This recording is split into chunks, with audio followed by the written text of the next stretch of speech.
a maturidade na vida espiritual. E o pastor deu uma palhinha ontem, eu acho que está na boa sintonia, porque a ideia é essa, de vida espiritual. Irmãos, deixa eu dizer uma coisa para vocês. Toda a nossa vida tem que ser espiritual, certo? Toda a nossa vida. A gente não pode fazer a dicotomia entre santo e profano. Acho que você, no contexto do Brasil, de determinada religião, você sabe o que eu estou falando. E o pessoal entra na igreja, faz o seu ritual, tudo bonitinho. Aí quando termina ali, vai para onde? Vai para o pagodão, vai para o forró, vai encher a cara, vai se prostituir. Geralmente tem pessoas que fazem isso. Mas aí tem problema. No outro domingo você está lá na sua igreja, né? Fazendo as suas confissões, fazendo lá a sua religiosidade, cumprindo a sua religiosidade, e vida segue. Então, vida espiritual, a gente fala assim, maturidade na vida espiritual. Com esse adjetivo espiritual, a gente não quer fazer uma dicotomia, mas na verdade a gente quer, eu acredito que a ideia é que da individualidade, talvez a melhor palavra é essa também. Porque a gente falou da maturidade na igreja, aí envolve cada um, né, todos os membros, a maturidade na família, que é os cônjuges, entre si, o seu relacionamento dos filhos com os pais. E lembrando que o inimigo não é seu cônjuge, não é contra a carne e sangue, é contra Satanás, é algo espiritual. E a gente precisa de armas espirituais para combater, né? Agora, pensando na espiritualidade, eu quero que você olhe para você, se olhe para mim, individualmente, tá? Mas é individualmente que é integral, que é holístico, que é a partir de mim. Porque, inclusive, a maturidade na igreja e na família vão depender, primeiramente, do quê? Da vida espiritual de cada um. Concorda? Vou dar um exemplo. Por que, por exemplo, na igreja, há o problema da unidade, a briga entre os irmãos? Se você for observar, algumas vezes aquela pessoa está num relacionamento com Deus, numa espiritualidade já bem baixa. E aquela atitude na igreja só é um reflexo do que ela já está cultivando no seu coração. Os cônjuges também. A gente falou que conflitos fazem parte. Faz parte do conflito no casamento. Mas aí lembrando, né? Não é maduro ser pelos mesmos motivos, pela mesma intensidade e com o mesmo tempo de resolução que quando você casou. Porque quando casou, veio a lua de mel, né? Passou a lua de mel, aí pronto, né? O anjinho você vê agora como um demônio. Aí porque eu falei, não é assim, não deve ser dessa forma. Então, esse tema de hoje, ele apesar de ser o último, ele é o mais fundamental. Literalmente, né? Fundamental. É a base para a gente construir uma igreja madura, para a gente construir ou ter famílias maduras. Assim como o pastor lembrou hoje de manhã, que igrejas que têm famílias maduras também são igrejas maduras. Então, uma coisa relacionada independente da outra. Certo? Então, vamos lá para o nosso texto, Hebreus capítulo 5. Eu disse que não ia demorar muito, vou durar no relógio. Tem gente que não acredita. Eu acho que vocês estão entendendo o recado aqui, que eu vou ser muito objetivo mesmo. Inclusive, ontem a gente foi ver o Omelete, como a gente fala, dando uma ideia, colocando os pontos. Hoje eu vou quebrar um pouco a Omelete. Hoje eu vou fazer uma exposição e, junto com a exposição, já fazer aplicações para você ficar pensando sobre esse tema. Porque se a gente fosse pensar numa ideia, é uma ideia básica. O crente ou o cristão deve buscar essa maturidade espiritual, né? Porque ela é fundamental para as outras áreas de maturidade, digamos assim. Tá? Aí eu vou expor o texto e fazendo introduções, aplicações para a gente, e vai ser bem objetivo mesmo. Hebreus capítulo 5, capítulo 5, verso 11. Vamos ler até o capítulo. Você pode ficar de pé, com certeza?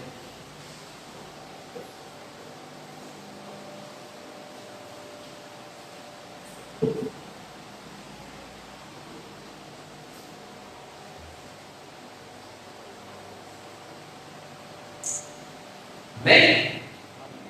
Antes que eu esqueça também, bem-vindos os estudantes, né? Como diz o essa igreja é uma vencida.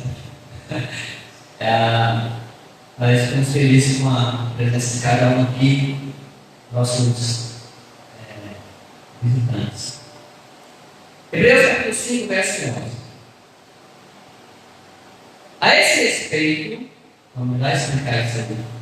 Temos muitas coisas que dizer e difíceis de explicar, porquanto ou porque vos tem de se tornar tardios em ouvir. Português, né?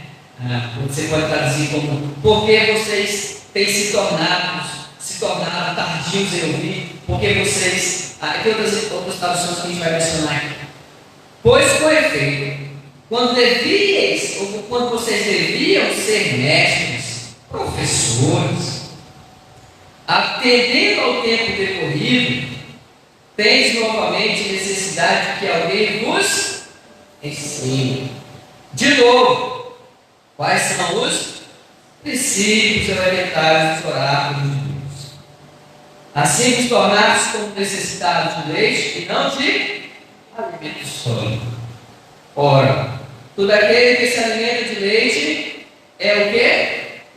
Inexperiente na palavra da justiça, porque é criança. Mas o alimento sólido é para os adultos, para aqueles que, pela prática, têm as suas faculdades exercitadas para discernir não somente o bem, mas também o mal. Por isso, pondo de parte os princípios elementares da doutrina de Cristo, deixemos-nos levar para o que é perfeito, não lançando de novo a base do arrependimento de obras mortas que lá vem de Deus. O ensino de batismos e da imposição de mãos, da ressurreição dos mortos e do juízo eterno. Isso faremos, se Deus permitir. Amado Deus, Pai querido, obrigado, Senhor, por essa igreja, por essa sua história. Desde o começo do trabalho, 27 anos, desde a sua organização, 18. Louvamos a Deus pela vida daqueles que fundaram essa obra sobre o fundamento que é Cristo. Nós agradecemos, Senhor, por aquilo que eles se passaram por aqui. Os demais pastores. Rogamos agora pelo pastor Sibério, sua esposa, seus filhos, Paulo, Davi, Dara. Senhor, cuida deles, anime-os, venha fortalecê-los diante dos desafios desta obra do Santo Pai Santo. Leve essa igreja, Pai, à maturidade, pois sabemos que chegando a este ponto haverá frutos, mais frutos, haverá, Senhor, glória ainda maior para o mundo. Nesse momento eu peço que o Senhor abençoe a exposição da tua palavra, me esconda atrás da cruz de Cristo, me sustente. Me sustente para entregar, Senhor, o teu conselho e a tua igreja ser edificada. Em nome de Jesus, te peço. Amém. Pode sentar, meu irmão. Obrigado. O livro de Hebreus trata da superioridade de Jesus. A superioridade de Jesus sobre os anjos, a superioridade de Jesus sobre Moisés, sobre a lei, sobre o próprio sacerdócio. Agora a pergunta é, por que ele trata dessa superioridade? Por que ele se importa em dizer que Jesus é superior? Por uma razão muito simples. Os ouvintes aqui estavam sofrendo certa perseguição. Eles estavam sendo tentados a voltar ao judaísmo. Eles estavam sendo tentados a retornarem às práticas judaicas que transcendiam o cristianismo. Então, para vocês terem uma ideia, o cristianismo ele passou a ser, os cristãos passaram a ter uma perseguição maior, ou uma perseguição totalmente dita, depois que ele se distinguiu claramente do judaísmo.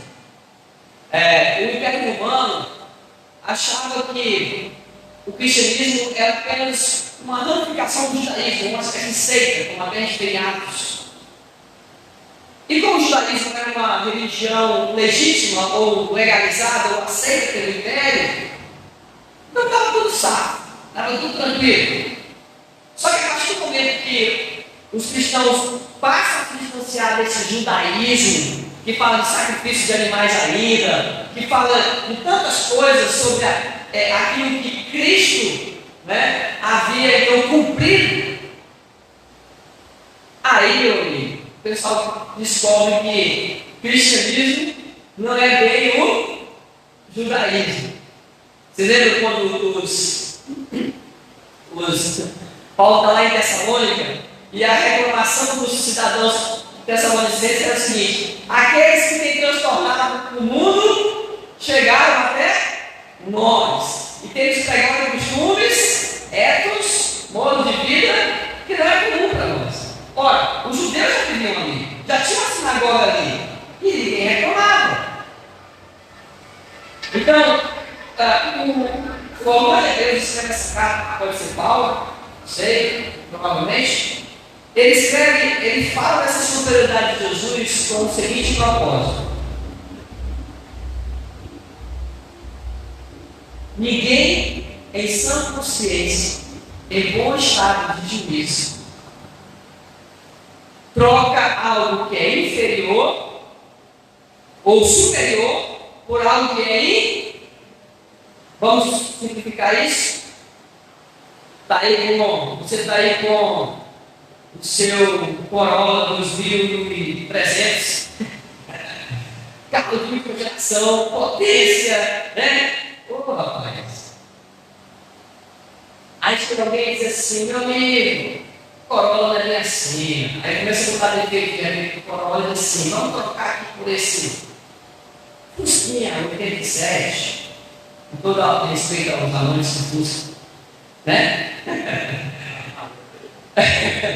Apesar de ter Fusca, por causa da questão dos colecionadores, né? Tem um valor de repente até maior. Mas eu estou falando aqui uma coisa comum, irmãos.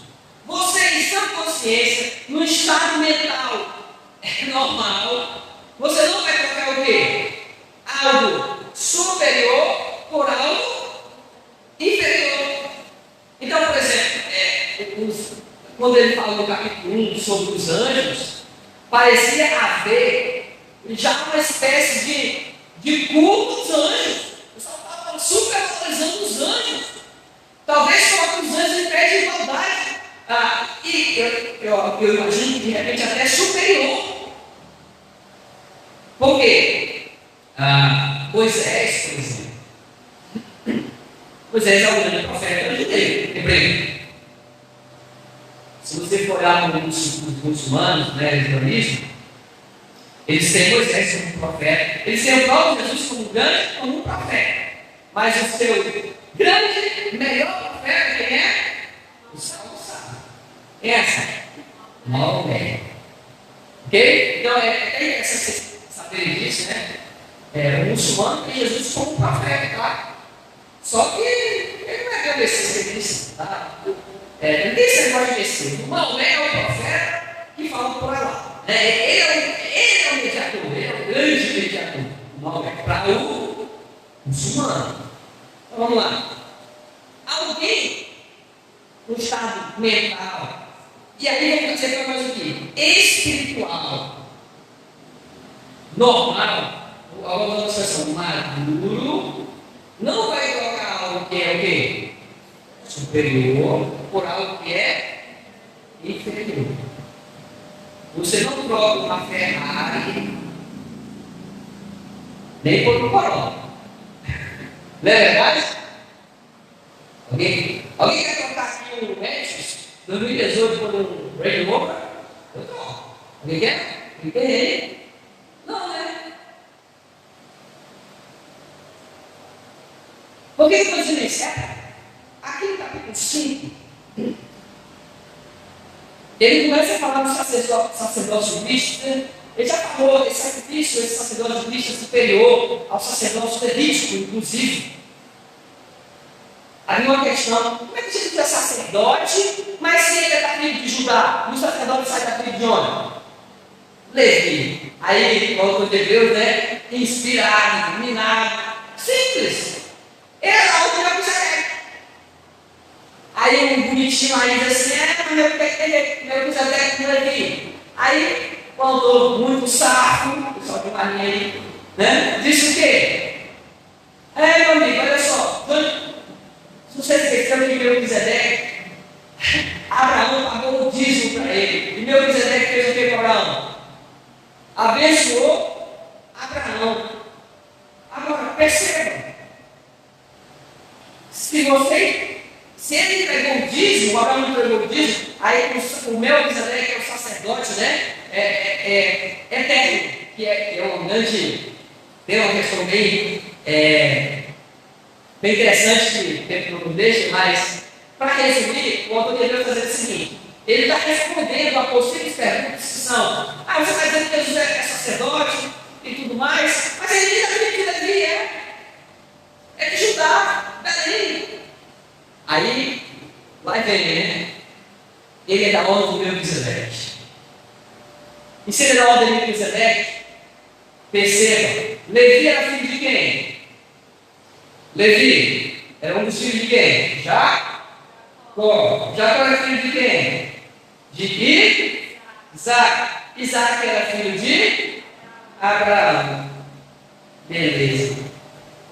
Então, para quem foi que Abraão pagou disso? Melquisedeque. Então, mesmo que você voltando, se Jesus é sacerdote, na ordem de Melquisedeque, não sabe como você calar a boca? Melquisedeque superior a Abraão. É a primeira que está usando. Aí ele chega no versículo 11. A esse respeito tem muitas coisas que dizer, difícil de explicar, porquanto os tem se tornado tardios em ouvir. O que é isso, pastor? Vamos lá. Ele disse que havia coisas difíceis de explicar, de até entender, porque os hebreus aqui estavam lentos para aprender ou para ouvir. Vamos fazer um exercício de Bíblia aqui. A sua Bíblia tem outra tradução que não seja tardios em ouvir? Qual é? Negligência. Eu gosto dessa tradução. Tem outra tradução? Sua Bíblia? Lentos para aprender. Lentos para aprender, ok. Lentos é mais sinônimo de tardio, né? Vagaroso. Negligente nem tanto. Negligente tem outra pegada, dá uma diferença maior. Agora, ok. Ele vem explicando essa superioridade de Jesus. Aí ele diz assim, né?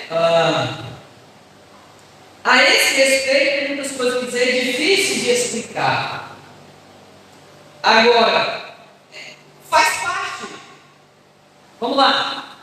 O Saulo está aí no 7º ano, está aprendendo, ele já está com uma boa preocupação, né? Que no próximo trimestre vai começar a estudar álgebra, assim. os cálculos aí com letras, né?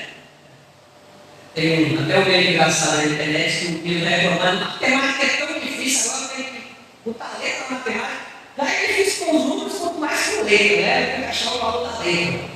Para quem lembra das equações do vestibular. Então, mas veja, até chegar a esse ponto, todos nós passamos por isso, o Saulo foi aprendendo muitas coisas sobre números racionais, né? Números inteiros, e expressões numéricas. Para quê? Para quando chegar aqui, ele tem o quê? Condições, não é? Para ir adiante. Inclusive, crianças quando mudam de. É mais criança, né? Adolescente, quando mudam de uma escola para outra e não tem aquela grade curricular completa ou fornecida, e sofre muito. Por quê? E eu não fiz isso na minha escola. Pois bem, o autor de Hebreus está dizendo assim, ó, tem coisa difícil de explicar, mas a razão por que é difícil de explicar é que vocês são negligentes em ouvir a palavra de Deus. Vocês são tardios em ouvir a palavra de Deus. Outra tradução é aprender a palavra de Deus. Outra tradução é praticar a palavra de Deus. Aí o autor vai dizer assim, aí fica difícil. Então, havia, no versículo 12, um atraso no amadurecimento deles. Olha comigo. Pois foi feito, vou colocar uma tradução mais fácil aqui. Pois, com certeza, quando vocês deviam ser professores, mestres, né, atendendo ao tempo que já passou, vocês têm necessidade de que alguém ensine o ABC para vocês. O ABC do oráculo, da palavra de Deus. Então, vamos por parte aqui. Numa frase, eu vou dizer o seguinte: havia um atraso no amadurecimento deles. Pelo tempo que eles tinham de conversão, o tempo que eles tinham de caminhada cristã, né? Pelo tempo decorrido, eles já deveriam ser o quê? Professores. Parece um pouco com, você imagina aí, né? Alguém que está na escola aí, 18 anos, mas ainda no ensino fundamental. Assim, de modo geral, né? Você acha estranho, não acha estranho? Que a pessoa está com 18 anos, já está no sétimo ano do ensino fundamental. Porque você diz assim, poxa, pela idade dele, ele já deveria estar onde? Lá na faculdade, né? Pelo menos. Então, a ideia é exatamente essa. Ele está colocando no seguinte ponto: o amadurecimento estava atrasado. Há um tempo para as coisas amadurecerem. Você planta uma árvore, ela cresce, depois ela vai dar aquela flora, dá o fruto, né? E você colhe o fruto, ou então ele lá mesmo, ele amadurece. Pronto, completou um ciclo. Esses ouvintes aqui, esses irmãos, estavam atrasados. Ele diz assim, quais as funcionalidades? Então ele diz, assim vos tornastes como necessitados de leite e não de alimento sólido. Quem foi que falou isso para os coríntios? Paulo. Eu tenho que confessar para vocês que a minha tendência é achar que o Senhor de Deus é Paulo mesmo. Essa para vocês, tá? Aí no seminário eu tenho defendido que tinha sido Lucas, mas eu depois eu considerei, né? Teve um trabalho de teologia bíblica e eu defendi que era Lucas, mas mudei de ideia. Não parece que elas coisas três aqui? Mesma coisa? Ele diz assim, é aquela mesma situação. Bom, a criança nasce, você não entra no bebê de 6 meses, aí depois você encontra na mamadeira, aí começa a machucar o mãozinho, a banana, já é tempo de comer algo mais sólido. É a mesma linguagem de Corinto. Ele diz, não vos nos tornarmos como necessitados de leite e não de alimento sólido.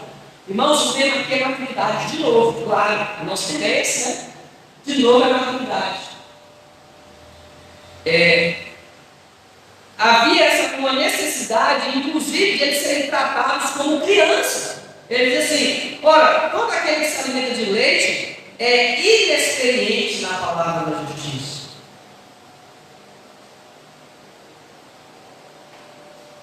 Porque é o quê? Criança. De novo, tem muito relação com maturidade. Leite, criança. E tem outra palavra aqui que vai deixar mais claro ainda. Então, literalmente, eles estavam sendo tratados como crianças, porque eles eram crianças. Se Paulo desse, ou os hebreus, né, desse um alimento mais difícil, né, algo mais profundo, de repente, eles poderiam se engasgar numa comunidade mais metafórica. No versículo 14 ele diz: mas o alimento sólido é para quem? Para os adultos.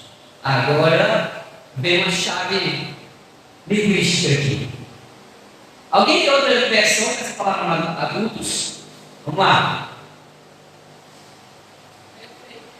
Oh, perfeitos! Gostei. Pronto. Tem outra palavra. Cabe outra palavra aí. Sabe qual é? Maduro. Opa, vamos lá. A nossa tradução, estou dizendo que é o erro de tradução, a tradução também tem, né, questão interpretativa do texto. Ele diz assim, ó: mas o alimento sólido é para os adultos. Opa, a palavra adulto aqui é a palavra grega para perfeito. Então, a sua tradução traduz literalmente. Ok? Só que talvez, porque perfeito soa como algo, eu disse, completo, né? Perfeito, não falta mais nada. Podia soar aquela ideia da perfeição espiritual, da perfeição moral, que a pessoa nem pega mais.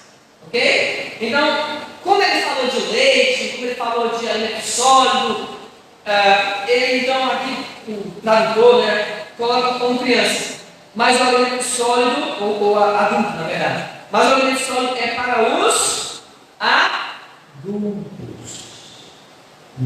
Aqui vem o ponto central do que eu quero falar para vocês sobre amadurecendo na vida espiritual. Se você sair daqui com isso, não faz sentido. O amadurecimento espiritual envolve o conhecimento e a prática da palavra de Deus. Preste atenção nisso. A palavra que ele usou para adultos é perfeito. Mas não é perfeito pelo contexto, não tem outro texto, vou só um outro texto hoje, trabalhar Filipenses de novo, que vai fazer uma relação de entendimento para vocês sobre o perfeito. A palavra é teleon, exatamente perfeito. O amadurecimento espiritual, meu e seu. Eu podia dizer que sinais de amadurecimento espiritual, né? Fazendo essa caminhada, colocar 16 sinais de amadurecimento espiritual. Como fiz ontem, como aqui. Eu quero pegar o texto e dizer isso para vocês. O amadurecimento espiritual envolve conhecimento e aplicação como prática da palavra de Deus. Não há mistério, não há outra receita. Se podemos chamar de receita. Porque olha o que ele está dizendo aqui. Ele diz assim: mais ou menos só para os adultos, para aqueles que pela prática têm as suas faculdades exercitadas, para discernir não somente o bem, mas também o mal. Então, perceba eles já sabiam de coisas orientadas, eles já tinham ouvido sobre a vida em Cristo, já sabiam sobre a fé em Cristo desde o começo. O que estava faltando era colocar em prática. Por isso, a tradução lá no início, negligência, é uma boa tradução. Porque lembra, lá no texto de Tiago, capítulo 1, que ele fala sobre ser um ouvinte negligente da palavra, você chega no espelho, aí depois você esquece a sua face. Por quê? Porque vocês ouvem e não praticam. Então, aqui, o ponto é exatamente esse. Aquele que pela prática tem as suas faculdades exercitadas. E essa palavra exercitada aqui é exatamente essa ideia de você passar por um processo, passar por um treinamento, e depois daquilo tudo, você está pronto para fazer algo, cumprir uma missão. Então imagina alguém que vai jogar, vai nadar, ele quer se preparar para uma maratona aquática. Ele vai ter que fazer o quê? Ouvir muito sobre vários temas, mas depois que ouvir, ele vai ter que praticar. Tá, mas essa prática, ela tem que passar por exercícios, que vai doer, vai beber, vai dar cãibra, envolve o quê? Dieta, tudo isso. Então, não somente, e isso é para discernir não somente o bem, mas também o mal. Lembra que eu falei que ninguém troca o superior por inferior em sã consciência? Você lembra disso?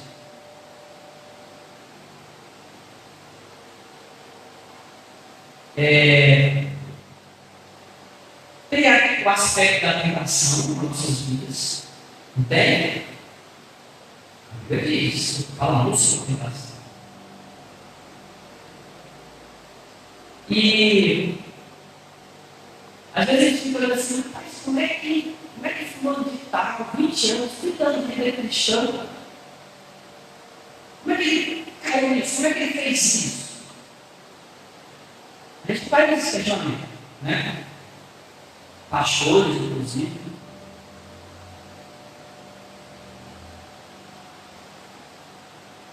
Aqui está o ponto.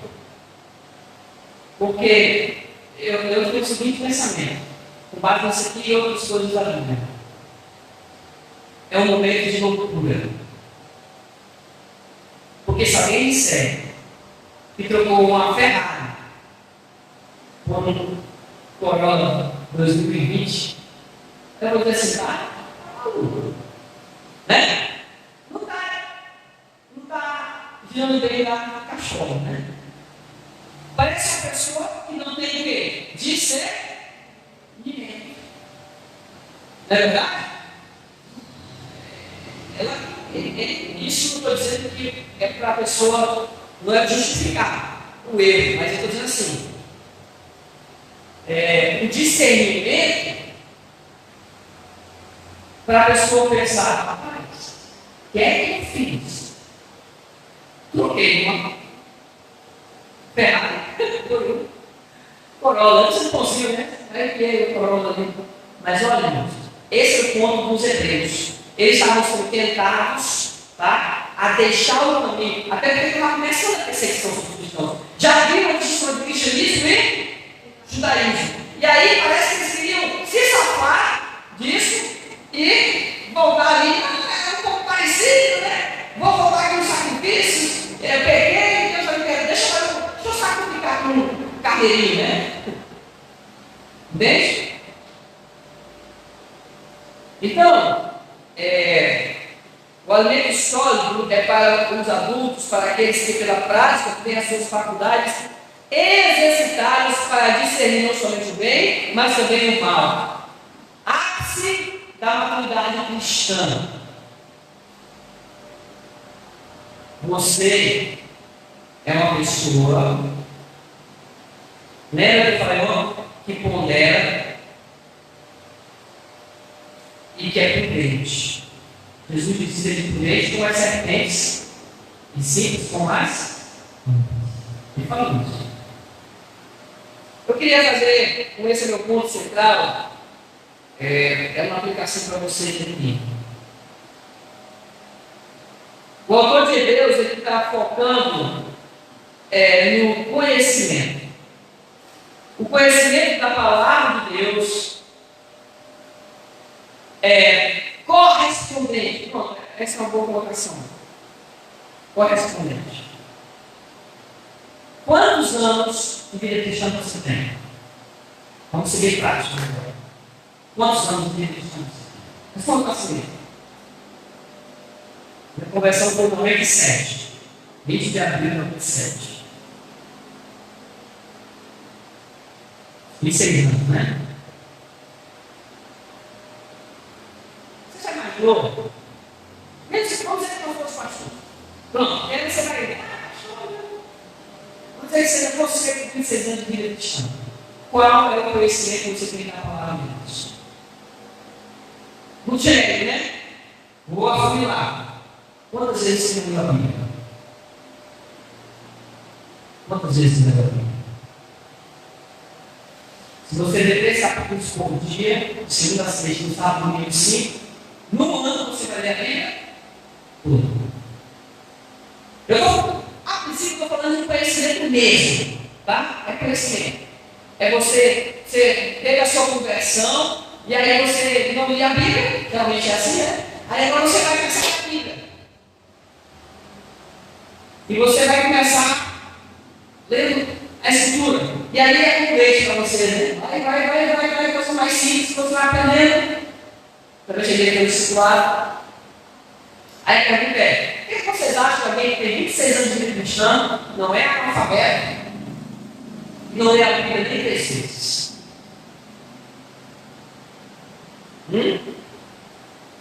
Você acha que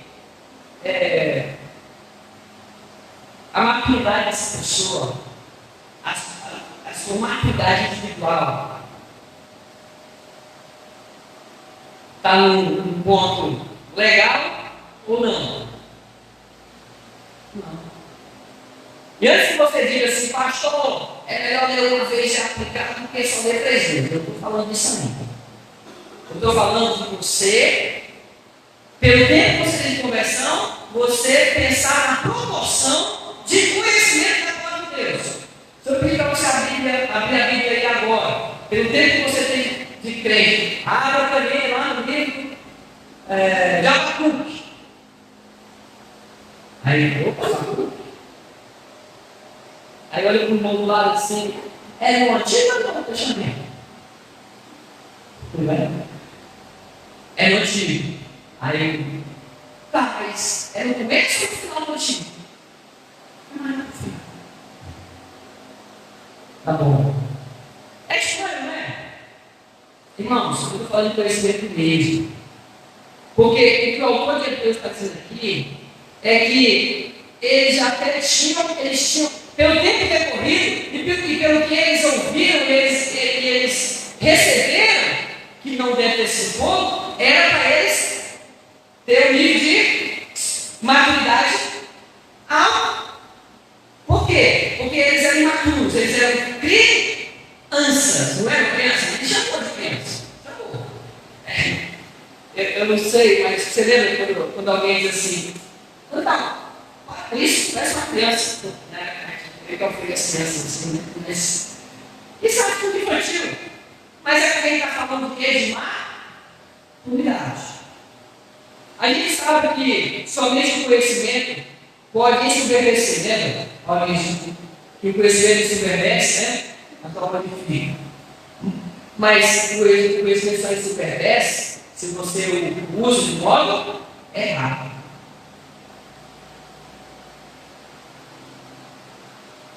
Agora, ele diz assim: aqueles que têm as suas faculdades, os adultos, os maduros, para aqueles que pela prática têm as suas faculdades exercitadas. Pela prática. Beleza, agora vamos lá. Pelo tempo que você tem de vida cristã, o quanto você já leu da Bíblia, e agora a pergunta é essa, se você tivesse no interior, o quanto você pratica a Bíblia. e que você está lendo e conhecendo todo dia? Será que ela está com emoção?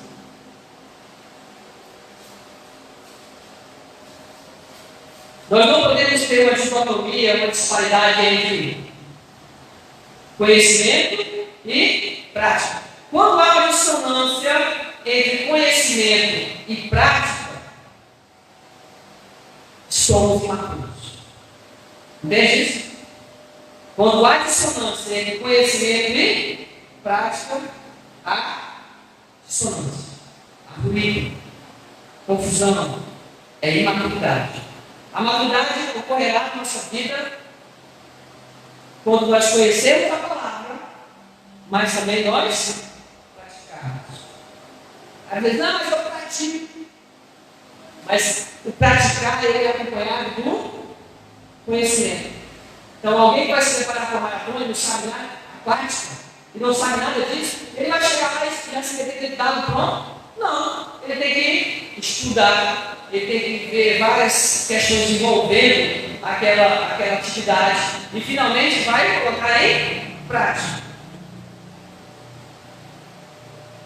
Como eu disse, que essa maturidade é a capacidade de discernir o bem, o certo pecado e o bem do mal.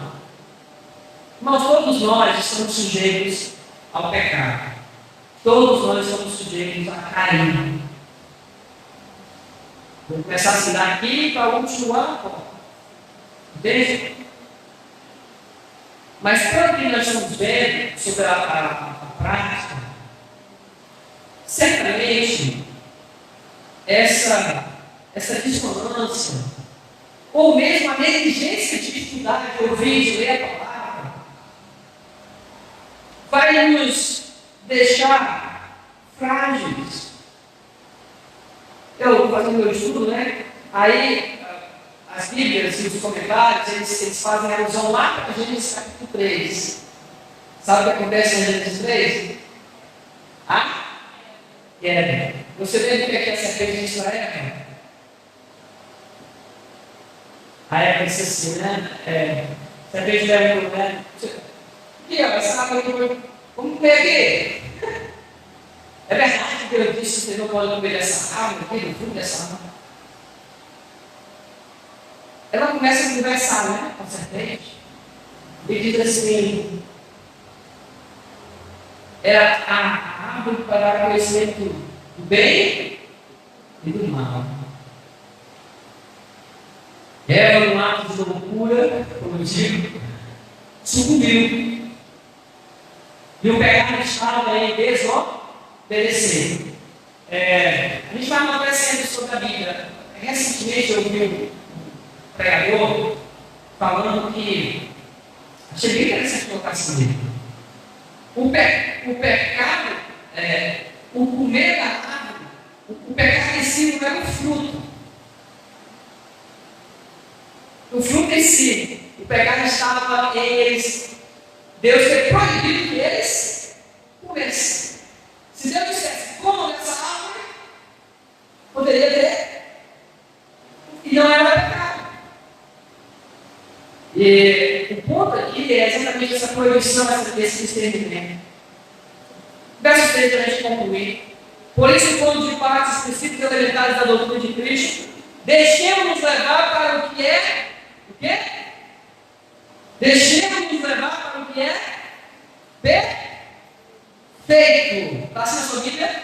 Perfeito, maduro, mesma palavra, para adulto.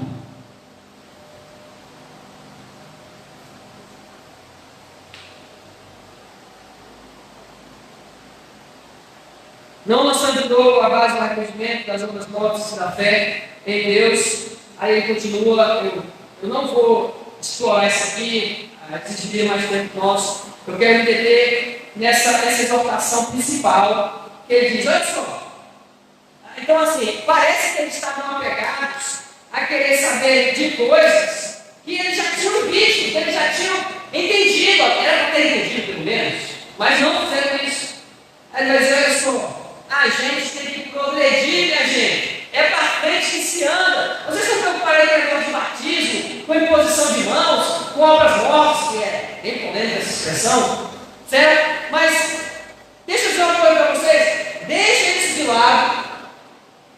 vamos rumo à perfeição. E aí eu digo para vocês, o amadurecimento espiritual é uma etapa necessária na vida do cristão para ele se manter firme na fé. E essa é a segunda frase que eu quero que você guarde nessa exposição. A primeira que eu pontuei muito foi que o amadurecimento espiritual envolve o conhecimento e a prática da palavra de Deus. Agora, guarde isso. O amadurecimento espiritual é uma etapa necessária na vida do cristão, do crente, para ele se manter firme na fé. Por que eu estou dizendo isso? Porque os hebreus estão sendo tentados a voltarem, a apostatarem na fé e voltarem para o outro. Se você for ler o capítulo 10, 20, 10, 19, se não me engano, ele vai incentivá-los à perseverança no caminho da fé de Cristo. Aí, por isso vai dizer, não deixando de congregar, como é que eu chamo alguns. Alguns já estavam deixando de ir para a igreja. E quem são esses alguns? É esse pessoal aqui, que estava como criança imatura. Certo? Então, ele vai dizer, aí ele dá aquela lista de heróis da fé. Aí quando chega no capítulo 12, ele diz, portanto, visto que estamos rodeados de tão grande número de testemunhas, desembarcando todo o peso do pecado, né? Corramos para o prêmio da soberana vocação em Cristo. É perseverança. Meus irmãos, o amadurecimento espiritual é uma etapa necessária na vida do cristão para ele se manter firme na fé. Se você não amadurecer, se você não procurar progredir na fé, você pode ficar no caminho. Pastor, mas é eleição, é salvação. Eu não estou falando nada disso. Sou palmista, pela eleição, creio que você não perde a salvação. Eu estou olhando aqui para debaixo do céu, olhando para a sua vida e vou dizer para você uma coisa. Se você estagnar, se você não, eu digo você e eu também, tá? Se nós não tivermos o conhecimento e a prática da palavra, porque eu faço essa conexão exatamente com o que eles estão enfrentando.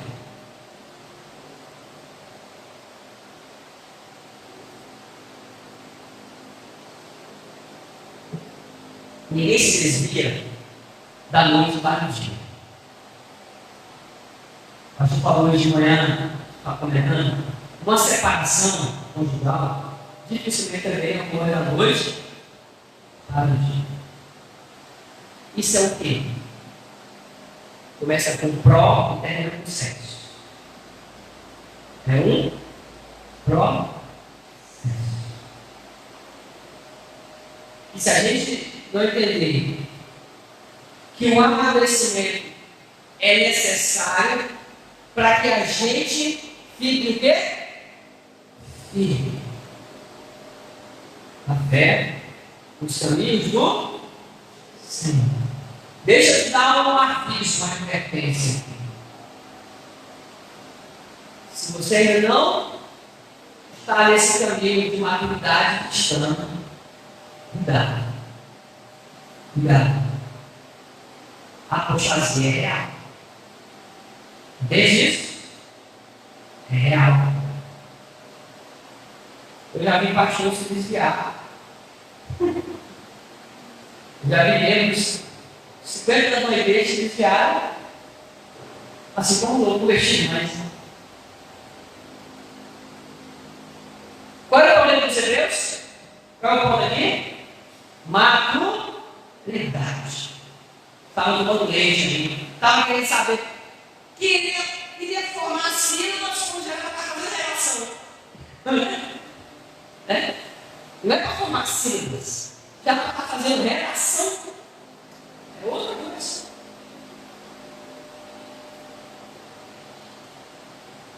Meus irmãos, queria que você nesse momento baixasse uma vez. Eu quero conversar contigo enquanto você ora para encerrar. Quero que você ore. Quero que você faça um exercício de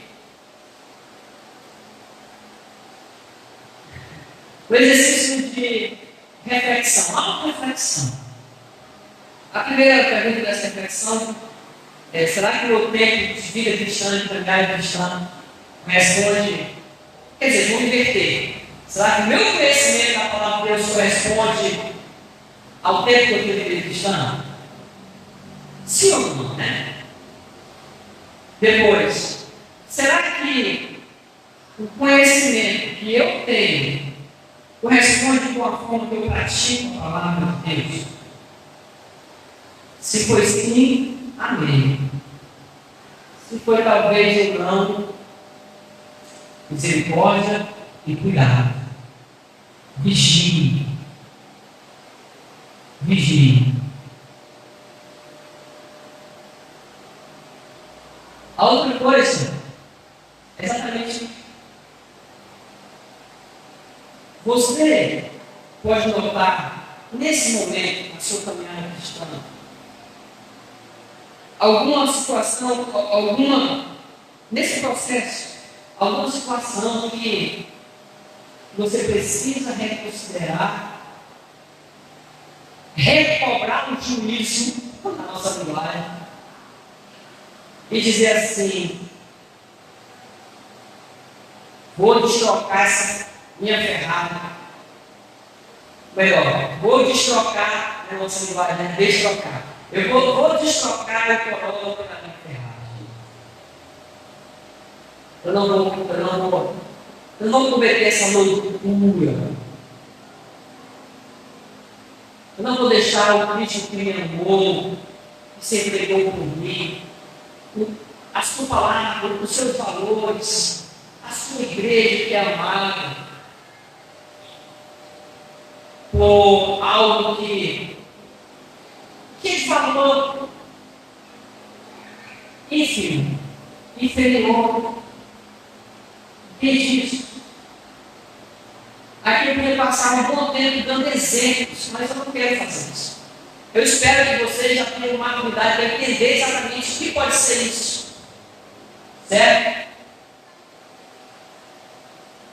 Mas Deus, graças a Deus pela tua palavra. A minha oração é que o Senhor nos conduza à maturidade.